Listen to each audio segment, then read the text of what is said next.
हम्म।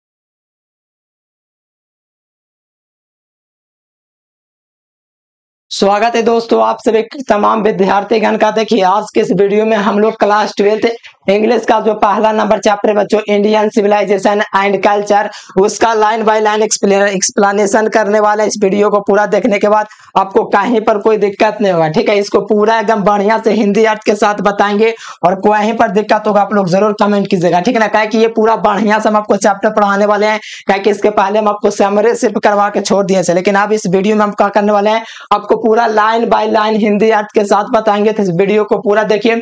इस वीडियो को देखने के बाद और भी कोई वीडियो आप लोगों को देखने की आवश्यकता नहीं पड़ेगा, ठीक है ना। तो इस वीडियो में पूरा खास होने वाला, तो फटाफट आप लोग लाइक कर दीजिए। जो बच्चा बैच नहीं ज्वाइन किया है तो फटाफट ज्वाइन कर लीजिए। नीचे आपको लिंक दिख रहा है, ठीक है ना। व्हाट्सएप ये क्या बोलते हैं, बैच कैसे ज्वाइन करें, उस नंबर पर आप लोग मैसेज या कॉल करके ज्वाइन कर सकते हो, या तो एप्लीकेशन आप लोग डाउनलोड करके बैच ज्वाइन कर सकते हो। देखिए हमारा टॉपिक का नाम क्या है, 12th इंग्लिश बिहार बोर्ड। यहाँ पर क्या, इंडियन सिविलाइजेशन एंड कल्चर, भारतीय सभ्यता एवं संस्कृति, ठीक ना। फिर बच्चों लाइन बाय लाइन हिंदी अर्थ हम आपको बताएंगे, तो आप लोग इस वीडियो को पूरा देखिए, एकदम आसानी भाषा से आपको समझ में आएगा, ठीक है ना। बहुत मजा आएगा। फर्स्ट ऑफ ऑल आप सभी लोग चैनल को सब्सक्राइब कीजिए। व्हाट्सएप ग्रुप में जो बच्चा ज्वाइन नहीं किया है तो इस नंबर पर आप लोग मैसेज कर लेना, व्हाट्सएप ग्रुप में भी आप लोग जुड़ जाना, ठीक है ना। चलिए इस नंबर पर मैसेज करके आप लोग व्हाट्सएप ग्रुप में जुड़ जाना है सभी को। चलिए आइए बच्चों बेहतरीन वीडियो की शुरुआत करते हैं। आप लोग फटाफट लाइक का वो कर लीजिए। चलिए पहले देखिए हम आपको क्या करेंगे, पहले लेखक परिचय के बारे में जान लेंगे। लेखक का परिचय जानना जरूरी है क्योंकि महात्मा गांधी, इसके बारे में लेखक परिचय वो आप लोग जान लीजिए क्या है। चलिए देखिए ये आपका लाइन बाय लाइन हिंदी अर्थ है, जिसमें महात्मा गांधी दोस्तों writer Indian civilization and culture के, जिसमें आपका राइटर कौन है, महात्मा गांधी है। और इनका दोस्तों 2 अक्टूबर 1869 में जन्म हुआ है और 23 जनवरी 1948 को इनका क्या हुआ, देहांत हुआ है, ठीक है प्यारे बच्चों। तो ये देखिए, और ये दोस्तों इनके देहांत जो है 1948 ईस्वी में हुआ था। इस बात को भी आपको याद रखना है। कहा जा रहा है प्यारे बच्चों, यहाँ पर ध्यान दीजिएगा, successfully uses the truth and non violence, क्या लिखा हुआ है, as the chief defence against, यानी कि इन्होंने दोस्तों जो सत्य और हिंसा का सही प्रयोग करके भारत को क्या दिलाया, यहाँ पर आपका क्या दिया, ब्रिटिश रूल के खिलाफ, जो ब्रिटिश हुकूमत था उसके खिलाफ क्या दिलाया, भारत को दोस्तों एक स्वतंत्रता दोस्तों गेन करवाया, यानी कि भारत को स्वतंत्र दिलाया। इनका दोस्तों हेल्प जो किया वो क्या था, सत्य और हिंसा का प्रयोग, और इन्हीं से दोस्तों क्या हुआ, भारत को क्या हुआ, सफलता प्राप्त हुआ। तो आइए बच्चों पूरा संपूर्ण हिंदी अर्थ हम आपको बताएंगे प्यारे बच्चों, कोई दिक्कत नहीं होगा। चलिए आइए प्यारे बच्चों, यहाँ पर क्या कहा जरा ध्यान दीजिएगा। चलिए यहाँ पर देखिए प्यारे बच्चों, कहा जा रहा है, देखिए यहाँ पर संपूर्ण हिंदी अर्थ के साथ बताएंगे, कहीं पर आपको कोई दिक्कत नहीं होगा। चलिए तो ये प्यारे बच्चों यहाँ पर आपका क्या है, तो पहला लाइन आप लोग देखिए, बुक में इसी प्रकार से लिखा हुआ एकदम सेम टू सेम बुक का ही हिंदी अर्थ हम आपके लिए लेकर आए हैं। और जो बुक में आपका जो दिया हुआ ना वही चीज आपको यहाँ पर दिया हुआ है, तो कोई दिक्कत नहीं, एकदम वही सेम टू सेम लाइन है। इसका संपूर्ण हिंदी अर्थ भी आपको नीचे लिखा हुआ है, तो यहाँ से आप लोग देखते जाइए, ठीक है ना। तो देखो फर्स्ट ऑफ ऑल क्या दिया गया है कि I believe that the civilization, देखिए I believe that the civilization India has evolved is not beaten in the world, यानी कि कहा जा रहा है कि मेरा मानना है कि, मेरा बिलीव माने क्या होता है, मानना, विश्वास करना, मेरा मानना है कि दोस्तों सिविलाइजेशन यानी कि सभ्यता, इंडिया हैज इवॉल्व्ड, जो इंडिया ने जो विकसित किया है, ठीक है ना, not in the no is not beaten in the world, यानी कि इसको दुनिया में मात नहीं दिया जा सकता है, यानी कि भारत की जो सभ्यता है, हमारी जो संस्कृति है, इसको दुनिया में हराया नहीं जा सकता है। ये महात्मा गांधी का कहना है, यानी कि हमारी जो सभ्यता है, हमारी जो संस्कृति है, हमारा का हम लोग का जो रहन सहन है, ये क्या दुनिया में हराया नहीं जा सकता। हम लोग उस एरिया से आते हैं, हम लोग का वैसा सिविलाइजेशन है, ठीक है ना, ये कहा जाता है। है। तो कहा जा रहा है कि nothing can equal to seeds sown by the our ancestor, यानी कि हमारे पूर्वजों द्वारा जो बीज बोया गया, यानी कि हमारे पूर्वजों द्वारा जो हम लोग को चलने के लिए आधार बनाया गया, जो हमारी संस्कृति बनाई गई है, उसका तुलना कोई नहीं कर सकता। हमारे ये पूर्वज द्वारा बनाया गया, हमारे जो युगों युगों के दादा परदादा थे उन्होंने ये बनाया था, और इनको हराना किसी भी सिविलाइजेशन के हक में नहीं है। तो ये कहते हैं कि नथिंग कैन इक्वल, यानी कि नथिंग कैन, कोई हमारे बराबरे नहीं कर सकता है, ठीक ना। हमारे एंसेस्टर्स जो थे, हमारे जो पूर्वज थे, वो हमारे द्वारा जो बनाए गए रास्ते पर चले, वो उनकी कोई बराबरे कर ही नहीं सकता। नथिंग कैन इक्वल, ये कहा बराबर एंसेस्टर, यानी कि हमारे पूर्वजों की कोई बराबरे नहीं कर सकता, ठीक है ना। चलिए बहुत बढ़िया से हम आपको बताएंगे, कहीं पर कोई दिक्कत नहीं है, ठीक है ना। चलो यहाँ पर ध्यान देना, रोमन वेंट, रोमन गए, रोम गया, ग्रीक से, ग्रीक का सेम फेटल, यानी कि रोम चला गया, ग्रीक का भी वही हाल हुआ है। यानी कि यहाँ पर महात्मा गांधी क्या बता रहे हैं, हमारा सिविलाइजेशन बता रहे हैं, हमारा सिविलाइजेशन कहाँ है इस दुनिया में, कैसा है, इसमें पहले के सिविलाइजेशन और दुनिया का जो सिविलाइजेशन है कैसा, उसका क्या हाल हुआ, ये बता रहे हैं। तो यहाँ पर कहा जाता है कि रोम बेट, रोम गया, ठीक है। और यहाँ पर ग्रीक से, ग्रीक का भी वही हाल हुआ, यानी कि सेम फैटल, ग्रीक का भी वही हुआ, यानी कि रोम और जो ग्रीक था सेम वही उनका भी हाल हुआ। पहले वाला जो इस दुनिया में वर्तमान में भी नहीं है, वो क्या मिट चुका है, ये कहते हैं the might of the Pharaohs was broken, और दोस्तों जो फेरोप्स की थे उसके शक्ति क्या हो गई, छिन्न हो गई, वाज ब्रोकन, ब्रोकन मैंने क्या हो गई, जो फेरोप्स लोग थे उनकी शक्ति क्या हो गई, छिन्न हो गई। नीचे आपका हिंदी में दिया हुआ है, तो कहीं पर दिक्कत नहीं होगा। यहाँ पर लिखा हुआ जापान, देखो जापान के बारे में महात्मा गांधी कहते हैं, जापान has become वेस्टर्नाइज्ड, ये जो जापान था वो पश्चिमी हो गया, यानी कि ये जापान था प्यारे बच्चों, देखो इसमें दो तरह का आएगा, मॉडर्न सिविलाइजेशन, वेस्टर्न सिविलाइजेशन, ये सब आएगा। तो ये जो जापान है प्यारे बच्चों क्या हो गया, वेस्टर्नाइज जो हो गया, वेस्टर्नाइज मतलब क्या हो गया, पश्चिमी हो गया, यानी कि जो जापान वाला था वो क्या हो गया, पश्चिमी सभ्यता में रंग में ढल गया। और China nothing can be said, और चाइना के बारे में कुछ नहीं कहा जा सकता, जो चाइना था प्यारे बच्चों उसके बारे में कुछ नहीं कहा जा सकता, वो आप लोग खुद जानते होंगे कि क्या क्या ये खाता है, इनकी क्या परंपरा, इनकी क्या सिविलाइजेशन है, ठीक है ना। तो चाइना के बारे में तो कुछ कहा ही नहीं जा सकता। बट इंडिया इज स्टिल, लेकिन भारत क्या है, लेकिन भारत मजबूत है, but India is still somehow or other sound at the foundation, यानी कि भारत फिर भी क्या है, इस क्या है, मजबूत है, और किसी न किसी रूप में अपने नींव पर क्या है, खड़ा है, किसी न किसी रूप में अपने नींव पर क्या है दोस्तों, खड़ा है। आपको इंडिया के बारे में कुछ कहा नहीं जा सकता, ये अपने जो कर्तव्य था, सिविलाइजेशन जो था प्यारे बच्चों वैसा ही है जो पहले युगों युगों हुआ करता था। कहा जाता है कि the people of Europe, Europe के जो लोग हैं, यूरोप के जो लोग हैं, the people of Europe learn their, यानी कि ये शिक्षा सीखते हैं, लेसन फ्रॉम द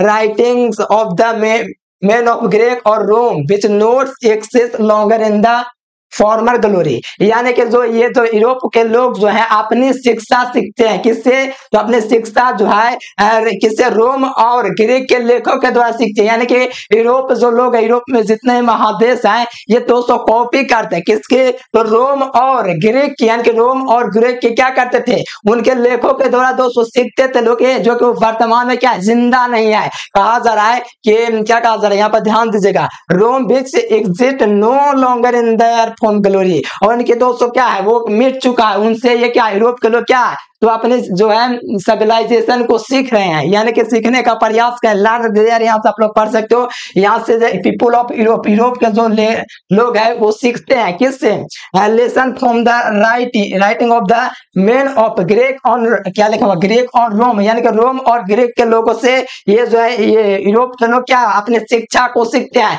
जो कि उसका कोई अस्तित्व नहीं रह गया है। कोई देखो यहाँ पर क्या लिखा, exist no longer in their former glory, यानी कि कोई उसकी कोई है ही नहीं उसका अस्तित्व, ठीक है। चलो कहा जा रहा है कि in trying to learn from them, इस सीखने के प्रयास में, यानी कि ये जो यहाँ पर कह रहे हैं ये लोग जो है यूरोप वाला, ये क्या होता है, इनसे सीखने के प्रयास में, in trying to learn from them, इनसे सीखने के प्रयास में, यूरोपियन जो यूरोप के लोग हैं इनसे सीखने के प्रयास में, किससे, रोमन और ग्रीक से सीखने के प्रयास में। चलिए कोई दिक्कत करे बच्चों, नहीं ना, चलिए यहाँ पर रोमन आपका क्या है, रोमन आपका क्या है, यहाँ पर जो यूरोप के लोग जो अपने कल्पना करते हैं कि they will avoid the mistakes of Greek and Rome, यानी कि यूरोप के लोग जो गलतियां किया है, ठीक है ना, यूरोप लोग दोस्तों इमेजेस करते हैं, कल्पना करते हैं कि वो जो गलतियां की हैं ग्रीक और रोम के लोग उससे अपने आप को क्या कर लेंगे, बचा लेंगे। यानी कि ये जो है प्यारे बच्चों रोम और ग्रीक के जो लोग हैं अपने मिस्टेक को क्या होते हैं रोम और ग्रीक से क्या बचाना चाहते हैं। कौन? कल्पना करते हुए यूरोप लोग सीख वो करते हैं और कल्पना भी करते हैं कि मैं अपने आप को बचा लूंगा, ठीक है, अपने आप को क्या करूंगा, बचा लूंगा इनकी गलतियों से। किनकी गलतियों से? तो यूरोप के गलतियों से क्या कर लूंगा, बचा लूंगा। चलिए यहां तक क्लियर है प्यारे बच्चों? चलिए यहां तक कोई दिक्कत नहीं होना चाहिए, बिल्कुल आपको क्लियर होना चाहिए, ठीक है। Will avoid the mistakes of Greek and Roman, Roman और ग्रीक के लोगों से अपने आप को गलतियों से बचा लेंगे। सच यानी कि उनकी दोस्तों क्या है, पिटेबल कंडीशन, यानी कि सास तो यह उनकी दोस्तों क्या है, बुरी दुर्दशा है उनके, क्या ये बुरे बुरे बुरे क्या है, दुर्दशा है, ठीक है ना प्यारे बच्चों। नेटवर्क प्रॉब्लम हो रहा है क्या? चलिए क्योंकि एक बार देख लेते हैं क्या दिक्कत है। चलिए 1 मिनट रुकिए। नेटवर्क प्रॉब्लम हो रहा है, चलिए कोई दिक्कत नहीं प्यारे बच्चों, सब ठीक हो जाएगा। बस आराम से आप लोग क्लास कीजिए, आराम से तैयारी कीजिए और आगे देखते जाइए, ठीक है ना। चलिए चलो आ जाओ यहाँ पर, आप लोग नेक्स्ट क्या कहा जा रहा है ध्यान से देखिएगा। चलो यहाँ पर देखो हिंदी में आपका दिया हुआ है, हिंदी में क्या लिखा हुआ देख लीजिए। मेरा मानना है कि भारत ने जो सभ्यता विकसित किया है, मेरा मानना है कि जो भारत ने सभ्यता विकसित किया है उसे दुनिया में हराया नहीं जा सकता। हमारे पूर्वजों द्वारा दोस्तों हमारे पूर्वजों द्वारा बोए गए बीज की बराबरी कोई नहीं कर सकता। रोम चलाया, ग्रीस का भी वही हाल, ग्रीस का वही असर हुआ। फिरौन की ताकत जो है टूट गई, जापान पश्चिमी हो गया और चीन के बारे में कुछ कहा नहीं जा सकता, लेकिन भारत अभी भी किसी न किसी तरह जिंदा, इसकी बुनियादें पर मजबूती है। यूरोप के लोग जो है ग्रीस या रोम के लोगों के लेखन से अपने सब दोस्तों क्या होते हैं, शिक्षा को सीखते हैं जो अपने पूर्व में गौरव में मौजूद नहीं है, जिसकी दोस्तों के कल्पना नहीं की जा सकती, उससे रोम और दोस्तों ग्रीस के लोग क्या होते हैं, सीखते हैं। उनसे सीखने के प्रयास में यूरोप लोग ये भी कल्पना करते हैं कि उनकी गलतियों से हम लोग क्या करेंगे, बचा लेंगे, या उनके दोस्तों दयनीय स्थिति कह सकते हैं, ठीक है ना। फिर या उनकी क्या है, दयनीय स्थिति है, जो ऐसा ये सोचते हैं कि उनकी स्थिति से हम लोग बचा लेंगे, ठीक है ना। तो ये कहा जा रहा है। चलिए आइए नेक्स्ट लाइन में आपका क्या कहा जा रहा है, ध्यान से देखिए। चलो यहाँ पर आ जाओ, यहाँ पर सेकंड नंबर लाइन ध्यान दीजिएगा। कहा जा रहा है कि इन द मिडस्ट ऑफ, इन सभी के बीच, in the midst of all this, यानी कि इन सभी के बीच India remains immovable and that is a here glory. फिर वे इंडिया दोस्तों क्या है, भारत यहाँ पर क्या इमूवेबल है, और साथ में ये आपका क्या, यही इसकी खूबसूरती है, यही इसकी पहचान है।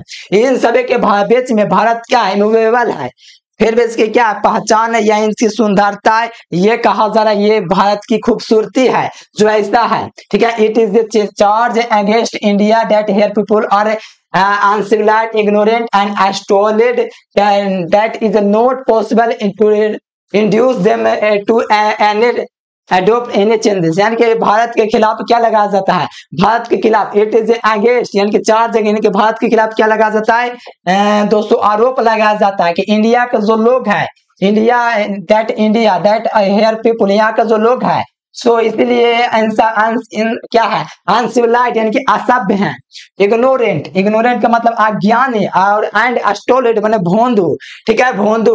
That is not possible to induce them to adopt any changes, और इनको दोस्तों किसी भी चेंजेस के लिए राजी करना क्या है, कोई आम बात है, इनकी पॉसिबल नहीं है, इनकी कोई भी चेंजेस कर रहे हैं, इनको करने के लिए कोई जो होता है प्यारे बच्चों क्या बोलते हैं, राजी करना बहुत मुश्किल है। ये कौन है, ये भारत के खिलाफ कोई लोग क्या होते हैं, खिलाफ पे क्या लगाते हैं, ये लगाते हैं, जुर्म लगाते हैं कि हमारे टैलेंट के खिलाफ आवाज उठाते हैं, यानी कि हमारे टैलेंट को छिपाते हैं, इनकी दबाते हैं, खिलाफ हमारे बोलते हैं, हमारे टैलेंट को छिपाया जाता है, इनके हमारे टैलेंट के खिलाफ बोला जाता है, हमारे ऊपर आरोप लगाया जाता है। It is a charge against India, यानी कि इंडिया के खिलाफ चार्ज लगाया जाता है कि ये जो है अज्ञानी है, भोंदू लोग है, और ये क्या है, स्टोलिड है, ठीक है ना, और इनको किसी भी चेंजेस के लिए पॉसिबल करना, सहमत दर्शा देना, ये सहमत नहीं हो पाते, ये ऐसे लोग हैं, ये हमारे ऊपर जुल्म लगाया जाता है। It is a charge really against our media, यानी कि हमारे यह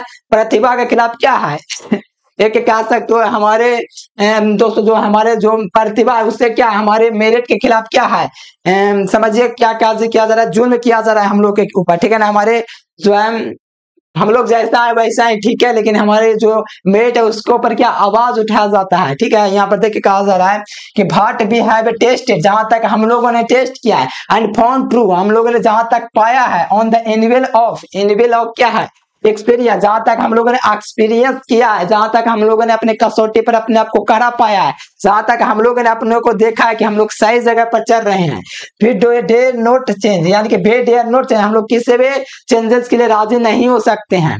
हमारे ऊपर जुम्न लगाया जाता है कि आप ये चेंज कर लो वो चेंज कर लो, लेकिन हम लोग को चेंज करने की जरूरत नहीं है, क्योंकि हम लोग देखते हैं कि हमारा जो सिविलाइजेशन है हम लोग बिल्कुल वैसा है जैसे हम लोग टेस्ट किए हैं, जैसे हम लोग एक्सपीरियंस करते हैं। मैंने trust their advice upon India, और मैं इंडिया के खिलाफ कई लोग दोस्तों क्या एडवाइस थोपते हैं, इंडिया के ऊपर कई लोग थे एडवाइस थोपते हैं, एंड सी रिमेन्स स्टेडी, फिर भी ये क्या स्थिर है, यानी कि इंडिया के खिलाफ क्या है बहुत सारे लोग हैं वो क्या होते हैं आवाज उठाते हैं कि इंडिया को कुछ चेंजेस करना चाहिए, लेकिन हम लोग क्या है कि हम लोग चेंजेस करवे नहीं करते, क्योंकि हम लोग क्या है कि हम लोग अपने आप को वहां पर कसौटे पर खड़ा पाते हैं, हम लोग जहां देख रहे हैं अपने आप को हमको लगता है कि सही है।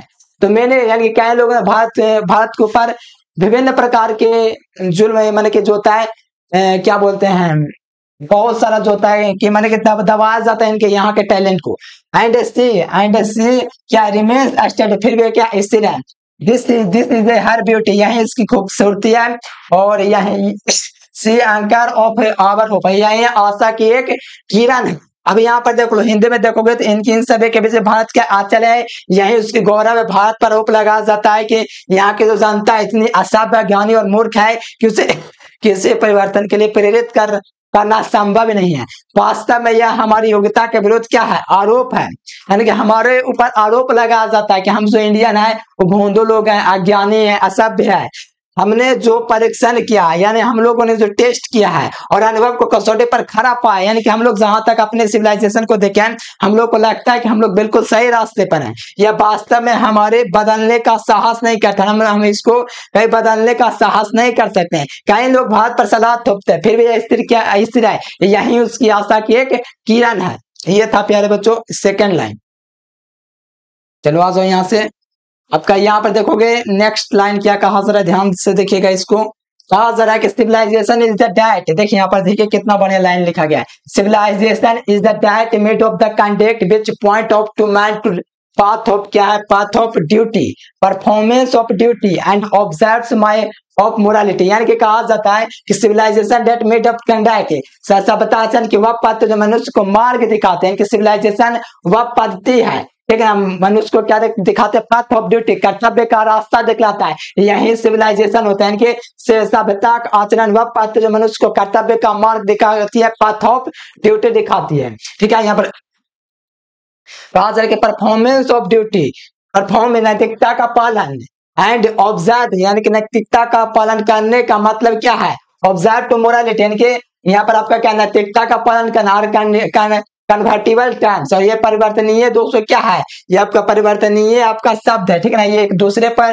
कर्तव्य देखो कर्तव्य का पालन और नैतिकता का पालन एक परिवर्तनीय शब्द है, क्या लिखा हुआ कंटिन्यूटिवल क्या है कन्वर्टेबल टर्म्स है, ठीक है ना, परिवर्तनीय नियम है। देखो यहाँ पर कहा जा रहा है next line to observe morality, देखो कहा जा रहा है टू ऑब्जर्व मोरालिटी, नैतिकता का पालन करने का मतलब है टेन मास्टरी यानी over of mind and our patience, यानी कि नैतिकता का पालन करने का मतलब है मन और अपने भावनाओं पर नियंत्रण पाना, यानी कि जो मोरालिटी है प्यारे बच्चों इसका मतलब क्या है मन और भावनाओं पर नियंत्रण पाना, ठीक है, मन और नियंत्रण को पाना, ठीक है, किसका मतलब मोरालिटी का मतलब जो होता है नैतिकता का मतलब होता है अपने मन और भावनाओं पर नियंत्रण पाना, किसका नैतिकता का मतलब होता है। चलिए एकदम बिल्कुल क्लियर कर लीजिए। चलिए यहाँ पर आइए फिर क्या कहा जा रहा है, कहा जाता है कि सो क्या लिखा हुआ है so doing we know ourselves, और ये जो सो डूइंग आवर लेस है ऐसा करना क्या so our doing we known ourselves, यानी कि ऐसा करने से हम अपने आपको क्या कर सकेंगे जान सकेंगे। यहाँ पर देखिए कि लिखा हुआ है कि सो ऐसा करने से doing we known ourselves, यानी कि इससे क्या है हम अपने आप लोग अपने हम अपने आप को क्या कर सकेंगे, जान सकेंगे।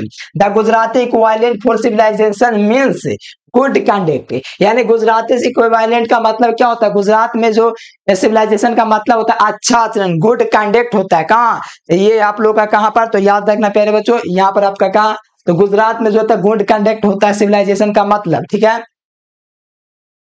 चलो आज यहाँ पर आपको इंग्लिश में भी लिखा, हिंदी में भी लिखा हुआ है, सभ्यता आचरण का पत्र जो मनुष्य को कर्तव्य का मार्ग दिखाती है, कर्तव्य का पालन, नैतिकता का पालन, परिवर्तनीय शब्द नैतिकता का पालन करने से अपने मन और भावनाओं पर नियंत्रण है प्राप्त करना, ऐसा करने से मनुष्य स्वयं को जानता है। और ये जो सभ्यता में गुजराती का मतलब होता है अच्छा आचरण। देखो यहाँ पर 4 नंबर लाइन देखो क्या कहा जा रहा है, देखो 4 नंबर में लाइन में कहा जा रहा है कि if the definition be correct, अगर ये लाइन अगर सही मान लिया जाए, अगर सही ये लाइन जो है ऊपर जो लाइन था प्यारे बच्चों, अगर इस लाइन को सही मान लिया जाए, अगर ये मान लिया जाए कि ये लाइन सही है, तो यहाँ पर देखिए then India so have a writers have shows, तब इंडिया को कई राइटर्स ने दिखाया है कि क्या है कि has nothing to learn from any else, यानी कि इससे किसी को सीखने की जरूरत नहीं, यानी कि जो भारतीय सभ्यता है ये अगर ऊपर की परिभाषाओं को सही मान लिया जाए तो भारत को किसी से सीखने की जरूरत ही नहीं है। Has nothing learn from the anybody else and this is a as it be should be, यानी कि जैसा है वैसा ही होना चाहिए। यानी कि अगर ऊपर जो लाइन दिया गया वो अगर सही मान लिया जाए तो भारत को जो है किसी से सीखने की जरूरत ही नहीं है, क्योंकि जैसा है वैसा ही सही है, ठीक है ना। चलिए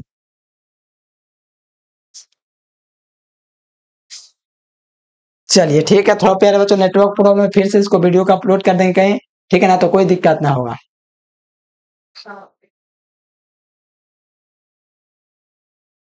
देखो कहा जाता है कि बी नोटिस, ठीक है ना, यहाँ पे कहा जाता है बी नोटिस, यानी कि हम लोगों ने जहां तक पाया है माइंड इज रेस्टलेस बर्ड, हम लोगों ने नोटिस किया है, ठीक है ना, बी नोटिस दैट, हम लोगों ने जहां तक देखा माइंड इज रेस्टलेस बर्ड, मान एक बेचैन पक्षी की तरह है। रेस्टलेस माने क्या होता है, बेचैन, ठीक है ना, मान एक क्या बेचैन पक्षी की तरह है। The more its gets the more its wants, यानी कि जितना वो चाहता है उतना क्या होता है, चाहता है, यानी कि जितना अगर मन को कहेंगे कि ये चाहिए वो चाहिए तो लगेगा कि हाँ ये भी चाहिए वो भी चाहिए, यानी कि आवश्यकता है वो कभी विराम नहीं लगेगा, यानी कि the more its gets the more its wants, जितना चाहता है उतना चाहने का मन करता है। एंड स्टिल रिमेन अनसेटिस्फाइड, ये हमेशा क्या रहता है, असंतुष्ट रहता है। मन एक बेचैन पक्षी की तरह, ये जितना चाहोगे उतना बढ़ेगा, ये मन कभी संतुष्ट नहीं होगा, ये असंतुष्ट ही रहेगा। यानी कि मन एक बेचैन पक्षी की तरह ही है, ठीक है ना, जब भी मन आपका क्या रहेगा, बेचैन रहेगा कि आज ये कमा लिया, आगे आज वो कमाएंगे, आज 1 लाख कमाए, अगला दिन 2 लाख कमाएंगे, 5 लाख किसी दिन कमाएंगे, ऐसा हो जा रहा है। तो ये क्या हो जा रहा है कि ये हमारा मन जो है कि मन एक बेचैन पक्षी की तरह है। Mind is restless the more is gets the more is want, still क्या ये हमेशा फिर भी क्या असंतुष्ट है, क्या है ये आपका असंतुष्ट है। फिर देखिए कहा जाता है प्यारे बच्चों के the more we indulge our patience, और हमको जो है अपने जो इच्छाओं में है आपको क्या अपने पेशेंस पर थोड़ा विराम लगाना चाहिए। देखो यहाँ पर कहा जाता है कि वे उतने ही, देखो यहाँ पर कहा जाता है जितना अधिक होता है उतना जुनून में लिप्त होता है, यानी कि जितना ये चाहता है मन उतना ही हमारे इच्छाओं में क्या होता है, लिप्त होता है। देखते हैं कि हाँ अगला दिन हम जहाज खरीद लेंगे, लगेगा कि हाँ अगला बार पक्का जहाज ले लेंगे, तो ऐसा क्या ये आपको जितना चाहोगे उतना मन चाहने का करेगा मन। यानी कि यहाँ पर देखो लाइन लिखा हुआ है कि उतना जितना अधिक हम अपने जुनून में लिप्त होंगे होगा उतना ही बेलगाम होते जाएंगे, कि बेलगाम यानी कि लगातार बढ़ते जाएगा, ठीक है, ये रुकने वाला मन नहीं है, क्योंकि माइंड एक बेचैन पक्षी, mind is restless bird. The more क्या है एंड या देखो यहाँ पर लिखा हुआ अनप्रेडिक्टेबल डे बिकम, यानी कि जितना वो चाहेगा उतना ही बेलगाम होता जाएगा, ठीक है। आवर स्टेज हमारे पूर्वज, देयरफॉर इसीलिए सेट ए लिमिट आवर, यानी कि सेट कर दे एक लिमिट आवर इंटेलिजेंस, यानी कि इसका मतलब होता है हमारे इच्छाओं पर एक लिमिट तय कर दिए, कौन, हमारे पूर्वज, क्योंकि वो जानते थे कि हमारा एक मन बेचैन पक्षी की तरह है, इसीलिए क्या कि हमारे मन पर क्या लगा दे, विराम लगाने के लिए वो काकियन तो एक लिमिट लगा दे, जैसे लिमिट होता है ना कि इस लिमिट में रहना है, वो लगा दिए।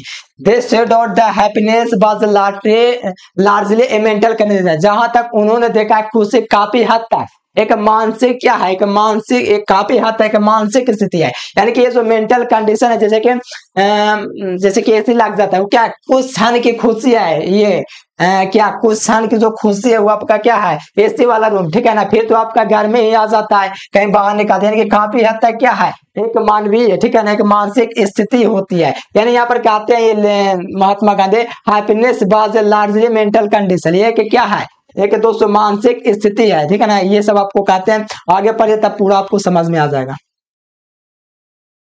देखिए कहा जाता है a mind is not necessary, एक मनुष्य इसीलिए खुश नहीं है। देखो ध्यान से समझना, a mind is not necessary, या कोई आवश्यकता नहीं है, ठीक है ना, कि हैप्पी, या कोई आवश्यकता नहीं है, ध्यान दीजिएगा।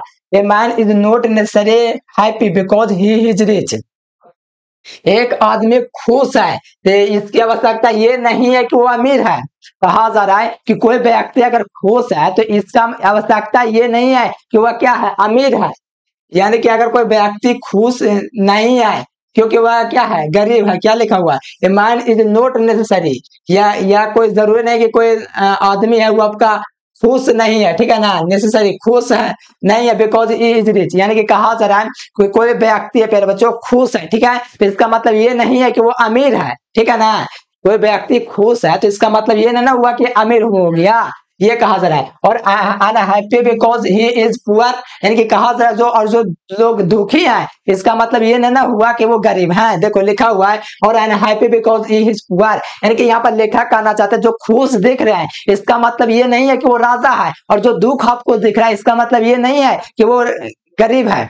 आजकल ऐसा देखा गया है कि अमीर जो लोग है ना वो दुखी हैं। क्यों दुखी हैं? क्योंकि उनकी जो माइंड हो क्या रेस्टलेस बर्ड, वो देख रहा है कि और कमाएंगे और कमाएंगे, तो वो राजा होते हुए क्या दुखी है। और जो गरीब है उतने में संतुष्ट है, तो वो आपका क्या सुखी है, ये कहा जा रहा है। तो ये देखो कितना बढ़िया ज्ञान की बात करें। तो कहा देखिए यहाँ पर फिर देखिए क्या कहा जा रहा है, the rich are often seen to be unhappy. देखो सही बात कहा गया, क्योंकि तो अमीर लोग होंगे वो खुश हो ही नहीं सकते, उसको तो और चाहिए और चाहिए और चाहिए, जीवन भर वही और चाहिए और चाहिए, पैसा पैसा पैसा करते रह जाता है। इसीलिए कभी अमीर आदमी खुश हो ही नहीं सकता, वो हैप्पी ही रहता है, अनहैप्पी रहता है। और जो गरीब लोग होते हैं बिल्कुल खुशी रहते हैं, ठीक है ना, खुशी से जिंदगी बिताते हैं, ठीक है। चलिए द पुअर बी हैप्पी, देखो पुअर हमेशा क्या रहते हैं, खुश रहते हैं। Millions will be always remains a poor, और लाखों लोग जो रह जाएंगे क्या रह जाएंगे, हमेशा गरीब रह जाएंगे। लाखों लोग क्या रह जाएंगे, हमेशा गरीब रह जाएंगे। ऑब्जर्विंग ऑल दिस, ये सबको देखते हुए, ऑब्जर्विंग ऑल दिस, ये सबको देखते हुए, अब आवर क्या लिखा, डिस्ट्रीब्यूटेड एज फॉर्म, यानी कि हमारे इंस्टेंस ने क्या किया, गहन मंथन क्या, लग्जरियस अनप्लेस्योर, यानी कि हमारे फिर जो इंस्टर थे उन्होंने क्या किया, एक प्रस्ताव रखा बैठा, उन्होंने क्या किया, ये क्या क्या लग्जरियस और प्लेस्योर, इस पर हम लोग को विराम लगाने के लिए ऐसा कुछ डिस्कस किए, ठीक है। फिर यहाँ पर देखो बी हैवी, देखो यहाँ पर देखो कहा जा रहा है कि B have managed with the same kind of क्या लिखा, फ्लूएंस एग्जैक्टिव थाउजेंड ऑफ इयर्स अगो, हमारे पास वही हथियार, सेम जो काइंड है, यानी कि वही हथियार है जो क्या हजारों वर्ष पहले हुआ करते थे। यानी कि हमारे पास भी वही हथियार है जो हजारों वर्ष पहले हुआ करती थी, हमारे पास भी वही हथियार है जो हजारों वर्ष पहले हुआ करती थी, ठीक है। ये लेखक कहते हैं हजारों वर्ष पहले हुआ करते, तो वहीं भी आज भी वो हथियार है, ठीक है। और यहाँ पे कहा जा रहा है कि बी हैव रिटेन्ड, देखिएगा यहाँ पे कहा जा रहा है कि B have retained the same kind of cottages, यानी कि और हमारे पास कुटिया भी वही है, that he had built in the former times, यानी कि जो हमारे पहले जमाने में हुआ करता था। आवर इंटेलिजेंस दोस्तों एजुकेशन शिक्षा भी वही है जो पहले हुआ करते थे, बिफोर, जो पहले हुआ करते, यानी कि हमारी एजुकेशन, हमारा हथियार, हर तरह के वो सुविधा जो पहले हुआ करते थे आज भी वो वही है, ठीक है ना। कहा जाता है कि we have had no system of life को क्या लिखा, कोडिंग कंपटीशन, यानी कि हमारे जीवन को तबाह करने के लिए ऐसा कोई भी चीज नहीं है, ऐसी कोई प्रतियोगिता नहीं है जो हमारे जीवन को क्या करके तबाह कर सके। क्या लिखा हुआ, we have नो ऐसे नो सिस्टम ऑफ लाइफ, यानी कि हमारे जीवन में ऐसा कोई सिस्टम नहीं था जिससे कोडिंग का कंपटीशन हो सके, हमारा जो जीवन है वो बर्बाद हो सके। It followed has own equation और trade and charge a regular base, यानी कि यहाँ पर कहते हैं कि उसी मेहताना में उसी कृषि को पालन कर करके कि समान मेहताना यानी कि समान पैसा रेगुलर बेस पर ये अर्न किया करते थे। यानी कि उस समय ऐसा था कि कोई अगर काम कर रहा है तो वो अपने काम से ही खुश था, वो अपने ही जो रेगुलर बेस था वो पैसा कमाने का उसी में वो क्या थे, संतुष्ट हुआ करते थे। क्योंकि यहाँ पर आप लोग देखोगे तो आप लोग का पहले जमाना में वही जो प्रकार की कोटियां हैं, हर तरह का सुविधा है वो वही है। और ये कहते हैं यहाँ पर, और जो जो मजदूर वगैरह है कि वो अपने अपने जो पैसा कमाते थे, मान लो 2 रुपया 3 रुपया पहले के जमाने में कहते, उसी में खुशी रहते थे कि हमको यही जो है रेगुलर बेस में जो उससे वो लोग क्या रहते थे, खुश रहते थे, उनकी कोई शिकायत नहीं, बस खाना पीना वही उनको वहां तक सीमित था। It was not that we did not know have invent the machines but यानी कि वो ये नहीं, ये इसका मतलब ये नहीं था कि वो लोग मशीन जो था आविष्कार नहीं करना नहीं जानते थे। देखिए, इट वॉज नॉट डैट, इसका मतलब ये नहीं था कि वो लोग थे क्या थे, डिड नॉट नो, नहीं जानते थे कि मशीन का आविष्कार कैसे करें, हाउ टू इन्वेंट मशीन, यानी कि मशीन का आविष्कार कैसे करें। इसका मतलब ये नहीं लगाया जा सकता है कि हमारे जो पूर्वज थे उनको किसी प्रकार का मशीन बनाना नहीं आता था, ये नहीं, इसका मतलब नहीं हुआ। वो लोग जानते थे कि हम मशीन बनाएंगे तो क्या हो जाएंगे, गुलाम हो जाएंगे। ठीक है, तो यहाँ पर देखिए, बट आवर फोर फादर, जानते तो न्यू, देखो यहाँ पर एक न्यू, तो यहाँ पर क्या हमारे पूर्वज जानते थे।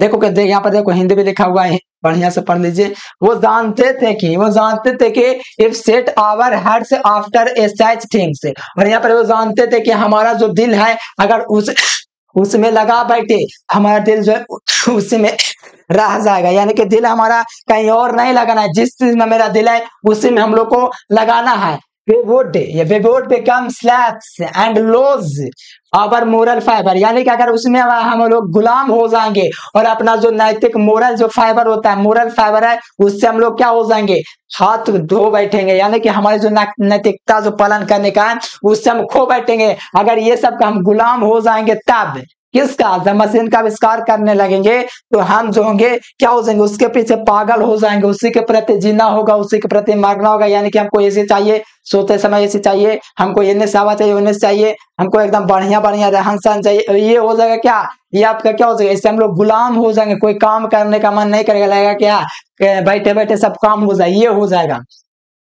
कहा जाता है कि दे यानी कि वे लोग, इसीलिए आफ्टर डाइट टू क्या लिखा, डेलिब्रेशन डिसाइडेड दैट, यानी कि क्या लिखा, decided that we should be only do what we could with our hands and feet, और उन्होंने देखा कि जो हमारा जो असल जो खुशी है वो किसमें है, वो आप लोग का क्या है, तो अपने हाथ और दिल से किए गए कार्यों में है।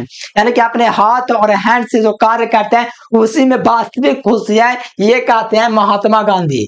दे say that our real happiness and health of consider in proper use of hands and feet, यानी कि सही हाथों का इस्तेमाल करना ही हमारा यहाँ पर क्या है, एक बेहतरीन क्या होगा, एक बेहतरीन काम होगा। यानी कि हम लोग जो है मटेरियल को, मटेरियलाइज्ड को क्या है, वेस्टर्न का हम लोग कॉपी नहीं करेंगे, हम लोग जिसमें उसी में खुश रहेंगे। और ये महात्मा गांधी कहते हैं अगर ये सब चीज में अगर हम अपना हाथ लगाते हैं हम लोग क्या हो जाएंगे, उसके गुलाम हो जाएंगे। इसलिए उन्होंने देखा कि हमारा जो नैतिकता है ये है कि हम अपना में क्या है, अपने हाथों से जो काम करेंगे वही बेहतर है।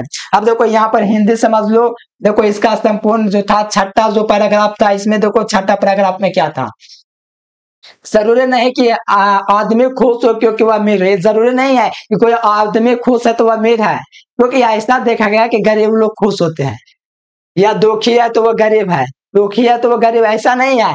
असल में जो सही बात है, जो अमीर लोग है वो दुखी और गरीब लोग क्या है, सुखी देखे गए हैं। लाखों लोग हमेशा गरीब रह जाएंगे, हमारे पूर्वज जो हमारे सब जो पूर्वज हैं हमारे हम सब यह सब देख करके हमारे पूर्वज ने हमें विलासिता और भोग विलासिता से विमुख कर दिया, दूर कर दिया। हम उसी तरह के हाल से काम चलाते आ रहे हैं जो हजारों वर्ष पहले हुआ करता था। ठीक है, हजारों वर्ष पहले हुआ करता था, हम उसी तरह के झोपड़ियां बनाकर रखी हैं जो पहले हुआ करते थे। यानी कि हमारा जो झोपड़ियां हैं उसी प्रकार का जो पहले हुआ करता था। हमारी स्वदेशी शिक्षा पहले जैसे ही बन हुई, यानी कि हमारा जो स्वदेशी जो शिक्षा है प्यारे बच्चों, जो स्वदेश की शिक्षा वैसी है जो पहले हुआ करती थी। हमारे जीवन को नष्ट करने वाला कोई प्रतिस्पर्धा व्यवस्था नहीं था, यानी कि हमारा जो जीवन नष्ट करने का जो प्रतियोगी था बच्चों, प्रतिस्पर्धा था, कोई व्यवस्था उस समय जीवन को तबाह करने वाला नहीं था। प्रत्येक व्यक्ति अपने व्यवसाय या व्यापार करता था, नियमित वेतन लेता था, यानी कि प्रत्येक व्यक्ति था क्या कि एकदम खुश रहता था उसी पैसे में। अगर 1 रुपया कमाया 8 ना कमाया, जितना उसी में खुश था। प्रत्येक व्यक्ति अपना व्यवसाय या व्यापार करता था, नियमित वेतन लेता था। ये तो हो गया। ऐसा नहीं था कि हमारे पास जो मशीन होता है उसको आविष्कार नहीं करने जानते थे, ये ऐसा नहीं था। लेकिन हमारे पूर्वज को पता था कि अगर हम ये सब चीजों के पीछे अपना दिल लगाएंगे तो हम गुलाम हो जाएंगे, स्लैप्स हो जाएंगे और अपने नैतिकता फाइबर खो बैठेंगे। फाइबर क्या खो बैठेंगे। इसलिए उन्होंने देखा कि काफी विचार और विमर्श किया, काफी ज्यादा विमर्श किया। फिर उन्होंने निर्णय लिया कि हम केवल वही करना चाहिए जो अपने हाथों और पैरों से कर सकेंगे, यानी कि हम लोग वही करेंगे जो अपने हाथों और पैरों से सिर्फ कर सकते हैं। उन्होंने देखा कि हमारे वास्तविक खुशी और स्वास्थ्य हमारे हाथों, क्या स्वास्थ्य और हमारे हाथों और पैरों के उचित उपयोग में है। यानी कि उन्होंने देखा कि हमारे वास्तविक जो खुशी है हमारे क्या है, हमारे हाथ पैर से काम करना है, उसमें वास्तविक खुशी हमारे छिपी हुई है, ये कहते हैं। ठीक है ना। ये देखो लाइन कितना बढ़िया लिख रहे हैं, महान लाइन लिख रहे हैं, ठीक है ना, महात्मा गांधी। चलो आ जाओ यहाँ पर आप लोग नेक्स्ट 7 नंबर देखिए कहा जा रहा है। देखिए 7 नंबर में कहा जा रहा है कि they further reason that large cities where are the senior and useless encumbrances and that people way क्या would not happy in them. और ये कहते हैं कि जो आगे वो तर्क देते हैं, आगे वो क्या देते हैं, फादर मैंने आगे होता है, ठीक है ना, फादर मत समझना। जब फादर रिजॉन है वो आगे तर्क देते हैं कि बड़े जो शहर होंगे वो क्या होंगे, एक जाल होंगे, स्नेयर, और यूजलेस होंगे, बेवजह होंगे। यानी कि जो ये आगे तर्क देते हैं जो बड़े बड़े शहर होते हैं, मुंबई, कलकत्ता, बड़े बड़े जो शहर होंगे वो क्या होंगे, एक जाल होंगे, क्या होंगे, एक जाल होंगे और यूजलेस होंगे। ठीक है, ये क्या होंगे, यूजलेस होंगे। और क्या लिखा हुआ है, encumbrances that people would be not happy in them. और इसमें रहने वाले जो लोग हैं, जो शहर में रहने वाले जो लोग होंगे वो खुश नहीं होंगे, ये कह रहे हैं। ठीक है, फिर यहाँ पर कहते हैं that there would be gangs, और वहां पर क्या होगा, चोरों का क्या होगा, कि गिरोह होगा। क्या होगा, चोरों का एक गिरोह होगा, थेफ्ट्स, यहाँ पर कहा gangs of thefts and robbers, और लुटेरे लोग भी वहां पर होगी। और यहाँ पे क्या लिखा, प्रोस्टिट्यूशन, यानी कि उनमें जो है जो पाप जो है बढ़ता रहेगा। एंड वॉइस क्लोजिंग, ये पाप जो क्या होगा, बढ़ते रहेगा उन लोगों में। In them and that poor man भी, ठीक है ना प्यारे बच्चों। क्या होता है, पुअर जो होते हैं, पुअर लोग होंगे वो क्या होंगे, लुटे जाएंगे अमीरों के द्वारा। यानी कि पुअर जो लोग होते हैं, गरीब जो लोग होते हैं, शहर काम करने जाते हैं, मान लो शहर काम करने गए तो उनके पेट ऊपर क्या होता है, अत्याचार होता है, गरीबों को अमीरों द्वारा लुटा जाता है, कम पैसा दिया जाता है, काम कराया जाता है 5 घंटा, और काम दिया जाता है मात्र, देखिए 5 घंटा काम कराएगा और देगा पता है कितना पैसा भी नहीं देगा कि अगला महीना ले लेना। ठीक है ना, ये कौन करता है, तो अमीर लोग जो कि गरीबों पर क्या करते हैं, लूटते हैं। यानी कि यहाँ से पता चला क्या कि अमीर जो लोग होते हैं गरीबों को लूटते हैं। जैसे शहर में बुला लिए, काम करवा रहे हैं तो 4 महीना का जो पैसा है वो नहीं देते, कहते अगला महीना दे देंगे, अगला महीना। इस तरह से क्या हो रहा है, गरीबों को लूटा जा रहा है बड़े शहरों में। इसलिए वो क्या किए, सटिस्फाइड विद स्मॉल विलेज, यानी कि वो छोटे गांव को पसंद किए। यानी कि बड़े गांव से वो क्या थे, नफरत करते थे। समझिए कि वहां पर जो है गरीबों को लूटा जाता था अमीरों के द्वारा। यानी कि अमीर लोग था वो गरीबों को लूटता था, ये काम करवा दिया, वो काम करवा दिया, लेकिन पैसा क्या है, बचा, यानी कि पैसा दे ही नहीं रहा, खाली काम करवा रहा है, चूस रहा है उसको। चलिए देखिए कहा जाता है यहाँ पर 8 नंबर, देखिए कहा जा रहा है 8 नंबर पैराग्राफ में आपका है। ठीक है, 24 पैराग्राफ है जिसमें ये 8वां पैराग्राफ है। कहा जाता है कि दे से डॉट, यहाँ पर they say that kings and their swords we are inferior to the swords of ethics. यानी कि उन लोगों ने देखा, जो उन लोगों था बच्चों कौन, उन लोगों ने देखा कि राजा उनकी तलवारें घटिया साबित हुई इन नीतियों के सामने।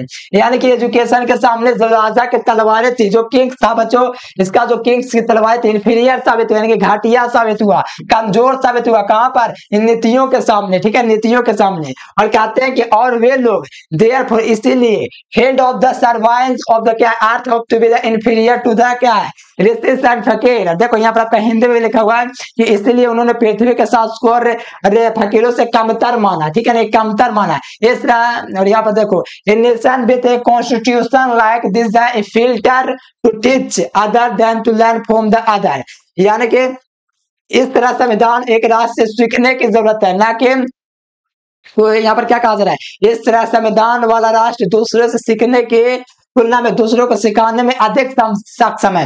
यानी कि जो भारत है प्यारे बच्चों दूसरों से सीखने के लिए नहीं, ये दूसरों को सिखाने के लिए सक्षम है, ठीक है। ये सीखने किसको किसी से जरूरत नहीं है, ये खुद है काफी है दूसरों को सिखाने के लिए। क्या यहाँ पर ध्यान दीजिएगा, दिस नेशन इस राष्ट्र में कोर्ट्स हैं, लॉयर्स हैं एंड डॉक्टर्स हैं, but they were all within wants, यानी कि एक ये क्या है लिमिट में है, ये क्या एक लिमिट में होते हैं, ठीक है, एक लिमिट में ये होते हैं। कहा जा रहा है एवरीबॉडी क्या होता है, एवरीबॉडी नोन दैट देश क्या लिखा हुआ है, क्या लिखा हुआ है प्रोफेशन वे नोट सुपीरियर, यानी कि लेकिन वे सब क्या थे अपने सीमाओं के भीतर क्या थे लिमिट में थे, यानी कि वो अपने सीमाओं में थे। और साथ में ये सब जानते थे कि पैसे कोई विशेष श्रेष्ठ नहीं है, यानी कि पैसे जो है ये कोई श्रेष्ठ नहीं है, यानी कि वे जानते थे कि पैसे कोई विशेष श्रेष्ठ नहीं है, सबसे पहले मानवता है, ठीक है ना, घूस वगैरह नहीं है। चलो आ जाओ यहाँ पर देखो, यहाँ पर कहा जाता है कि मोर एवर, ठीक है, यहाँ पर ध्यान दो, लाइन को ध्यान दीजिएगा, मोर एवर देयर वकील्स एंड वैस डिड नॉट रोब पीपल, यानी कि जो दोस्तों इसके अलावा जो वकील और वैस थे लोगों को लूटा नहीं करते था। अब क्या है कि लूटता है, कहता है कि ये पैसा दो हम आपको ये पक्ष से वो पक्ष से जिता देंगे, लेकिन पहले क्या था वैसा नहीं था, ये वकील और वैद लोगों को लूटते नहीं थे, लूटते थे नहीं, ये वकील और वैद लोगों को नहीं लूटते थे, यानी कि वकील और जो वैद लोगों को लूटा नहीं करते थे। दे वेयर कंसिडर्ड, यानी कि वे कंसिडर्ड पीपुल, यानी कि वे थे दूसरों पर क्या थे आश्रित थे, दूसरों पर क्या थे आश्रित थे, यानी कि कंसिडर्ड थे, यानी कि आश्रित थे, डिपेंड यानी कि दूसरों पर क्या थे आश्रित थे। नोट देयर मास्टर्स, ना कि वो मालिक थे। अब क्या है कि मालिक हो गया है, ये क्या लोग और वकील जो था मालिक बनता है कि हाँ वो कर देंगे कर देंगे, पहले क्या था कि वो सब ऐसा नहीं था। जस्टिस वाज ए फेयर, यानी कि यहाँ पर कहा गया कि न्याय सहनीय रूप से निष्पक्ष था, यानी कि न्याय था क्या था निष्क्रिय रूप से चलिए यहाँ पर कहा जाएगा ordinary rule was to avoid court, ये सामान्य नियम था कि कोर्ट्स को लोग क्या करते थे अवॉइड करते थे, कोर्ट से दूर रहते थे। अब क्या कि थोड़ा थोड़ा में कोर्ट चल गया वो कर देगा ये कर देगा, आप पहले दूर रहा करते थे, ठीक है। यहाँ पर कहा जाए कि there we are not taught to क्या योर पीपुल इनटू प्रेम, और दोस्तों क्या थे वो लोग अपने में गांव में जो था सरपंच मुखिया के पास जाकर के प्रॉब्लम को सॉल्व करा ले लेते, ठीक है ना। This evil to the was noticeable only in around capitals, और ये सिर्फ राजधानियों के आसपास में संभव था, ठीक है। यहाँ पर देखो बुराई की केवल राजधानियों के आसपास ही दिखाई देते, इनकी जो बुराई ये सब है प्यारे बच्चों राजधानियों के आसपास ही हुआ करती थी। The common people lived in the क्या independently and followed their agriculture question, यानी कहा जाता है कि हम लोग स्वतंत्र रूप से रहते थे और अपने कृषि व्यवसाय को अपनाते थे। कहा जाता है कि the enjoyed true home rule, ये अपने जो सच्चे होम जो नियम होते हैं अपने घर के नियम में बस उसी में खोसे रहते थे। चलो ये हो गया, चलो आ जाओ नेक्स्ट लाइन क्या कहा जा रहा है 9 नंबर लाइन। देखो 9 नंबर लाइन आपका कहा जा रहा है, देखो कितना बढ़िया बढ़िया लाइन आया है। देखो कहा जा रहा है इंडियन सिविलाइजेशन, जो भारतीय सभ्यता है, जो भारतीय सभ्यता है, जो इंडियन सिविलाइजेशन है एज डिस्क्राइब्ड बाय मी, यानी कि मेरे द्वारा क्या किया गया है एज डिस्क्राइब्ड बाय मी, ये मेरे द्वारा जो वर्णन किया गया है एज डिस्क्राइब्ड बाय मी, जैसे कि मेरे द्वारा वर्णन किया गया है। Has been do described by its votarian, जैसा कि वोटेरियन के द्वारा यानी कि जो वोट करने वाला था उसके द्वारा भी ऐसा ही कहा गया है, ऐसा ही कहा गया है। इन द पार्ट कहा जा रहा है in no part of the world, in no part of the world, यानी कि दुनिया के किसी भी हिस्से में एंड अंडर नो सिविलाइजेशन, किसी भी सभ्यता के अंदर, किस दुनिया के किसी भी हिस्से में ना किसी सिविलाइजेशन के अंदर हैव ऑल मेन, यानी कि सभी लोग क्या अटेंड परफेक्शन, यानी कि ऐसा दुनिया के, देखो कहा जा रहा है कि दुनिया के किसी भी हिस्से में, किसी भी सिविलाइजेशन में कोई जो सभी लोग जो है अपने परफेक्शन, यानी कि जो महारत जो हासिल होता है कोई नहीं हासिल कर पाया अपने सिविलाइजेशन के अंदर।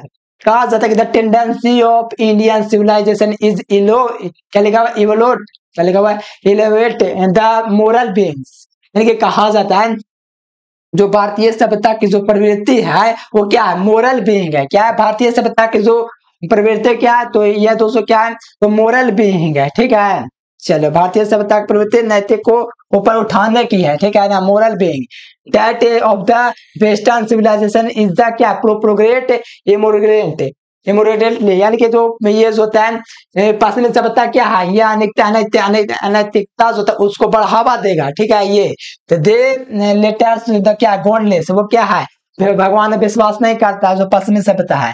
The farmer is the based on the, तो क्या है, बिलीव इन द गॉड, और जो हमारे जो है ये क्या, बिलीव है गॉड पर, हमारा जो सिविलाइजेशन भगवान पर क्या है, विश्वास पर है। So understanding and believing, so understanding ऐसा समझते हुए, ऐसा विश्वास करते हुए, ठीक है, ऐसा सोचते हुए, ऐसा समझते हुए, ऐसा विश्वास करते हुए, इट बिहेव्स, आप लोगों को सभी लोगों को ऐसा बिहेव्स करना है, एवरी लवर, यानी कि प्रत्येक लवर को, प्रत्येक प्रेमी को, of India to clinging to the old Indian, यानी कि ओल्ड इंडियन क्या है, civilisation even as a child, क्या है, चाइल्ड क्लिंग टू द क्या है, मदर एस ब्रेस्ट, यानी कि ये आपको उस तरह से आपको क्या है कि आपको उस तरह से आपको क्या है, चिपके रहना, जैसे अपने बच्चा क्या होता है अपने माँ के सीने से क्या होती है, बांधे रहते हैं, उसी प्रकार से हम लोग को अपने सिविलाइजेशन से क्या करना, बांधे रहना है। ठीक है ना प्यारे लाल, चलिए चलो यहाँ पर आ जाओ 10 नंबर क्वेश्चन, देखो यहाँ पर क्या कहा जा रहा है। 10 नंबर क्वेश्चन में आप लोगों से कहा जा रहा है, प्यारे बच्चों ध्यान दीजिएगा। चलो यहाँ पर देखो कहा जा रहा है कि आई एम नो हेटर, हमें कि जो क्या हुआ, आई एम नो हेटर, मैं नफरत नहीं करता हूँ, बेस्ट जो पश्चिमी जो लोग हैं उससे मैं नफरत नहीं करता हूँ। I am thankful to western of anything, यानी कि मैं तो वेस्टर्न जो होता है वेस्टर्न, मैं वेस्टर्न लोग को क्या थैंकफुल देना चाहता हूँ, मैं शुक्रिया अदा करना चाहता हूँ। I have learn from the western literature, यानी कि वेस्टर्न लोगों से मैंने बहुत कुछ सीखा। वैसे लोगों को तो मैं क्या करना चाहता हूँ, हेट नहीं करता, उससे मैं प्यार करता हूँ, उससे मैं क्या करता हूँ, उसको मैं थैंकफुल धन्यवाद देना चाहता हूँ कि जो उससे हम लोग को काफी कुछ सीखने को मिला।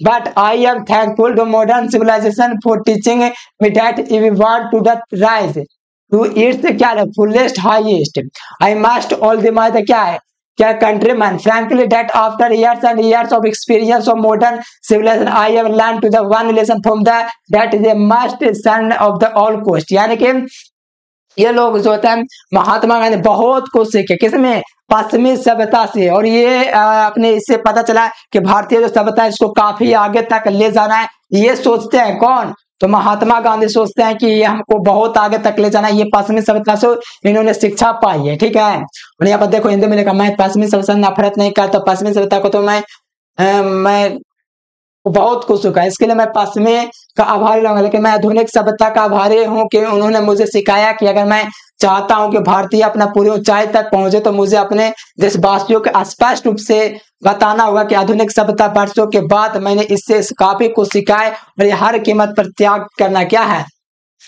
त्याग, हर कीमत पर क्या है, त्याग करना है। ठीक है ना, यहाँ पर आपका कोर्स को, चलो यहाँ पर आ जाओ, त्याग होगा, चलो यहाँ पर आ जाओ। ठीक है ना प्यारे बच्चों, आइए हैं, चलिए यहाँ पर देखिए 11 नंबर कहा जा रहा है कि what is the modern civilisation, it is a parcel of material, यानी कि जो ये जो मॉडर्न सिविलाइजेशन है, जो मॉडर्न आधुनिक सभ्यता जो है, it is a parcel of material, ये क्या बार्थ से मटेरियल का क्या एक पूजा है।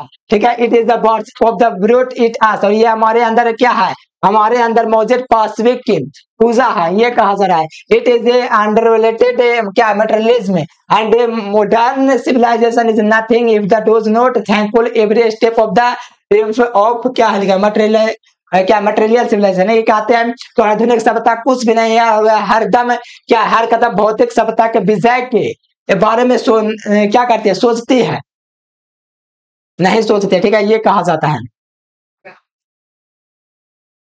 चलिए यहाँ तक क्लियर है प्यारे बच्चों, एकदम क्लियर रखना और कोई दिक्कत नहीं, आराम से एकदम क्लियर कर लीजिए। ठीक है, चलिए आइए अब नेक्स्ट क्या कहा जा रहा है। देखिए यहाँ पर 12 नंबर में कहा जा रहा है, 12 नंबर क्वेश्चन लाइन क्या कहा जा रहा है कि इट इज क्या है, फ्रेप्स अननेसेसरी, शायद या क्या है, क्या प्यारे बच्चों ये शायद जो है, ठीक है, ये दो सभ्यताओं के खूबियों का तुलना बेकार नहीं है। देखो ये शायद अनावश्यक है, बेकार है, ठीक है, अननेसेसरी है, ये शायद अनावश्यक है, ठीक है। इफ नॉट इजलेस, ये एक बेकार भी नहीं, बेकार है, ठीक है, ये बेकार भी नहीं है, ठीक है। और ये बेकार टू क्या वेट मेरिट्स ऑफ, यानी कि टू वेट्स, दो मेरिट्स ऑफ टू सिविलाइजेशन की दो सभ्यताओं का तुलना करना, यहाँ पर कहा जाता है कि सिविलाइजेशनों का तुलना करना, ठीक है।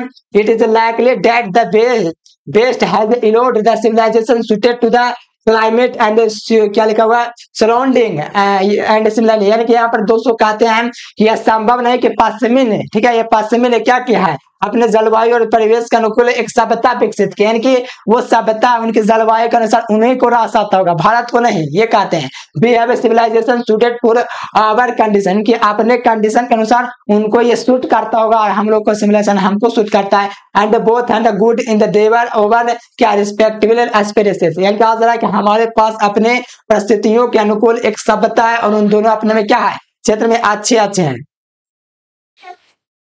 चलो यहाँ पर 13 नंबर में देखो कहा जा रहा है,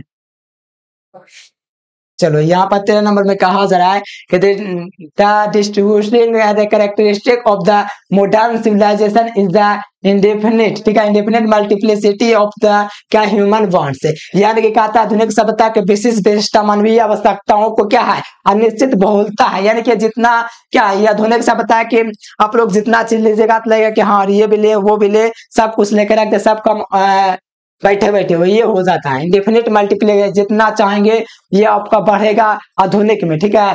कहा जाता है characteristic of the ancient civilisation is an क्या है प्रैक्टिकल रिस्ट्रिक्शन अपॉन, यानी कि एंड एब्स्ट्रैक्ट क्या रेगुलेटिंग ऑफ द वांट्स, यानी कि कहते हैं बच्चों प्राचीन सभ्यता के विषय आवश्यकताओं के अनिवार्य प्रतिबंधन उनकी सख्त विनियमन में है, ठीक है, यानी कि प्राचीन सभ्यता के जो विशेषता बच्चों इनकी आवश्यकताओं का अनिवार्य प्रतिबंध, यानी कि इस पर प्रतिबंध लगा दिए, ये सब जो आवश्यकता है बिल्कुल समझिए बेकार का है, ज्यादा ये सब आवश्यकता भी नहीं होना चाहिए, इसलिए वेस्टर्न जो सिविलाइजेशन है उससे क्या होता है महात्मा गांधी हम लोग को दूर रहने के लिए कहते हैं।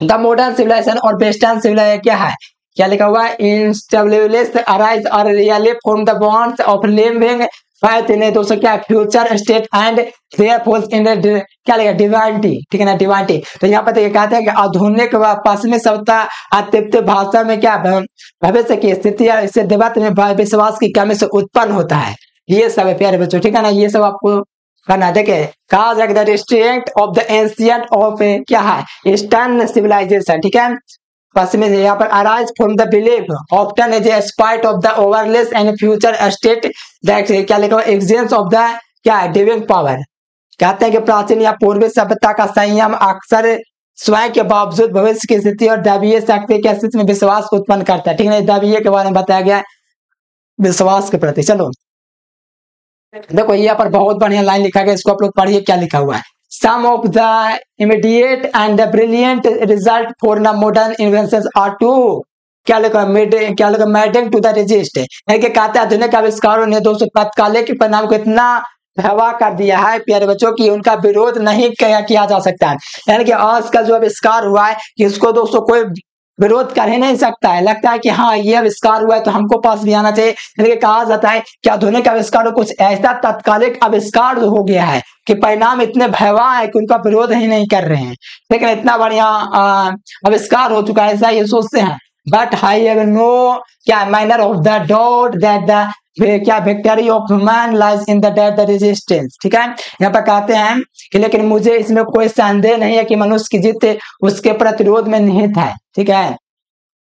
We are tension of the क्या लिखा बट ट्रीटिंग अवे फॉर्म क्या लिखा परमानेंट गुड पूरे क्या है मोटरे प्लेस, यानी कि खुश समय की खुशी के लिए हम अपना पूरा समय बर्बाद करें, ठीक ना, कुछ समय की खुशी के लिए अपना पूरा कीमती जो समय है इसमें लगा दे रहे हैं कि इसमें वेस्टर्न सिविलाइजेशन की जो होता है उसमें, ठीक है। तो इसमें कहते हैं लेखक कि हम लोग वो सबसे दूर रहना चाहिए जो आविष्कार जो वर्तमान में हो रहे हैं काफी आसान होगा, उससे हम क्या हो जाएंगे, हम लोग क्या हो जाएंगे उससे एकदम समझिए हो जाएंगे आलसी। ठीक है, यहाँ पर क्षणिक खुशी के लिए अस्थायी खुशी को बेचने के खतरे में है, यानी कि थोड़े से खुशी के लिए हमारा परमानेंट खुशी दे रहे हैं, ये कह रहे हैं लेखक।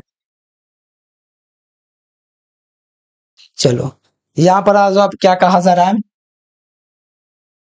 देखो कहा जा रहा है कि 15 नंबर में कि जस्टिक एज द, क्या कहा जा रहा है, justice as the best they have made a wonderful discoveries in things the material similarly Hinduism has made still more the क्या लिखा हुआ marvelous discoveries in the things of the religion of the spirit of the soul, यानी कि जिस तरह पासवान ने भौतिकता की चीजों में अद्भुत किया, उसी तरह दोस्तों हम हिंदू धर्म में आत्मा और आत्मा की चीजों के बारे में अधिक अद्भुत खोजे किया, जैसे कि पाश्चिमी सभ्यता ने बहुत सारा आविष्कार किया था, हम लोग ने भी धर्मात्व के क्षेत्र में बहुत सारे खोज किए हैं, जिसमें आप लोगों का क्या है, आत्मा और आत्मा की चीजों में उनकी अधिक अद्भुतता खोजे हैं।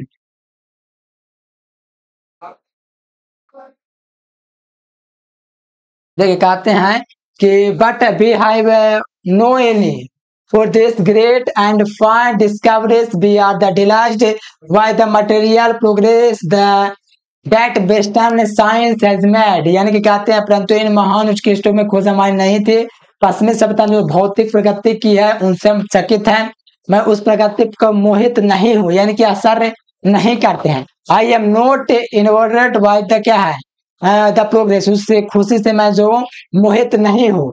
And in fact, the almost is the through God in his wisdom has क्या है prevented India from the progressing, ठीक है ना, progressing along those line, यानी कि ऐसा लगता है प्रतीत होता है मानो ईश्वर ने अपनी बुद्धि को भारत की दिशा में आगे बढ़ाने से रोका।